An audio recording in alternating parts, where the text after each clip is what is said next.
O Senhor Deus considera cada pessoa de valor incalculável. Isso quer dizer, o Senhor considera a mim, considera a cada um de vocês com um valor incalculável. Qual é esse valor? Esse valor é o sacrifício do Senhor Jesus Cristo. O Senhor Jesus Cristo morreu para poder resgatar a mim e para poder resgatar a cada um de vocês. Portanto, esse é o valor que Deus dá para cada um de nós. Por isso, ele se alegra com a salvação de uma única pessoa. A parábola do filho pródigo é explicada no verso do Sofonias 3:17. Eu vou ler na nova tradução da linguagem de hoje. É o verso para memorizar, só que eu vou ler noutra versão. Pois o Senhor, seu Deus, está com vocês. Ele é poderoso e os salvará. Deus ficará contente com vocês e, por causa do seu amor, lhes dará nova vida. Ele cantará e se alegrará. Veja, irmãos, aqui a gente vê três atitudes de Deus para com o povo. Ele fica contente, ele canta, ele se alegra. Por que ele fica contente, canta e se alegra? Pela redenção, pela salvação, pela redenção do povo, como ele está falando aqui. Eu tenho dito sempre, e vocês já ouviram muitas vezes, o negócio do Senhor Deus, qual é o negócio do Senhor Deus? É salvar os seres humanos. Mas veja, esse mesmo verso de Sofonias diz assim: Ele está com vocês, Ele está no seu meio, Ele está com vocês. A reconciliação que surge da relação de amor vem com a presença imediata de Deus. A presença de Deus nas nossas vidas, a presença do Senhor Jesus Cristo enquanto ser humano para nos resgatar. A presença divina juntamente com os seres humanos.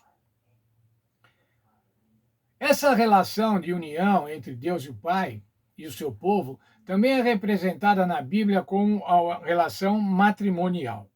Veja o texto do profeta Isaías, capítulo 62, verso 4. Nunca mais te chamarão de abandonada, e a sua terra não será mais chamada de arrasada. Você será chamada de minha querida, e a sua terra de minha esposa, pois o Senhor está contente com vocês e a sua terra será a esposa dele.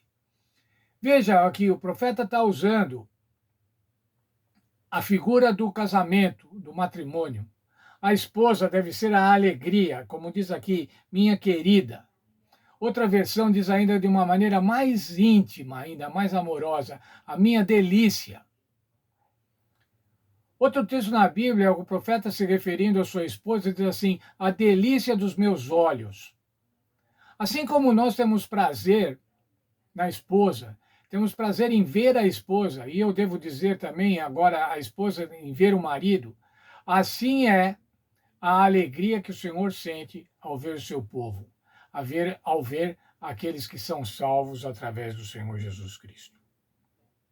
Como o noivo se alegra da noiva, assim de ti se alegrará o seu Deus. Qual é a alegria do noivo, irmãos? A alegria do noivo é a noiva.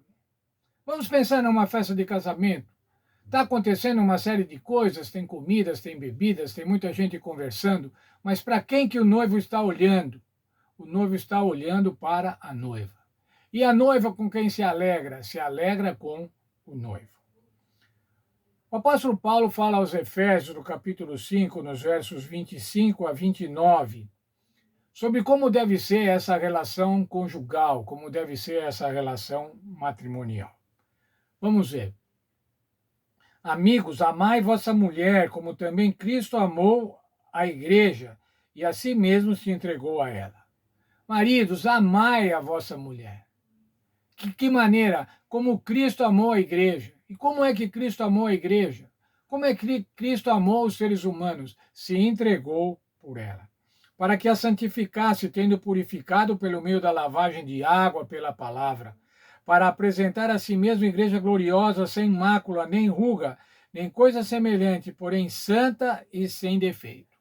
O Senhor Jesus se entregou para purificar a igreja, para deixar a igreja pura, santa, sem defeito. E agora então o apóstolo Paulo continua. Assim também os maridos devem amar a sua mulher como o próprio corpo. Quem ama a esposa, a si mesmo se ama. Como é que a Bíblia fala sobre o amor conjugal, sobre a intimidade conjugal? Serão uma só carne. Uma só carne, irmãos. E veja lá agora, verso 29. Porque ninguém jamais odiou a própria carne, antes a alimenta e dela cuida, como também Cristo o faz com a igreja. Você cuida do teu corpo, né? Você alimenta o seu corpo. Você dá cuidados especiais de saúde para o seu corpo. Você faz exercícios para manter o seu corpo saudável. Isso você deve fazer para sua esposa. Assim como você tem a preocupação em manter o seu corpo saudável, manter a sua carne, em alimentá-la, você deve ter esse prazer em cuidar da sua mulher, cuidar da sua esposa. Sabe, irmãos, tem que se alegrar. O Senhor Deus se alegra com o seu povo. Nós devemos nos alegrar com o povo de Deus, ao participarmos do povo de Deus, numa escala maior, mas nós devemos nos alegrar intimamente ao amarmos a nossa esposa, ao estarmos com ela, ao prover a ela o melhor que nós pudermos. Deus esteja conosco, que nós nos alegremos, especialmente que nós tenhamos lares felizes, casais que se amem e casais que cuidem um dos outros. Deus esteja com cada casal que está me ouvindo, com cada casal que está estudando a lição da escola sabatina dessa semana. Veja, conselho para os maridos. Maridos, amai as vossas esposas, como Cristo amou a igreja.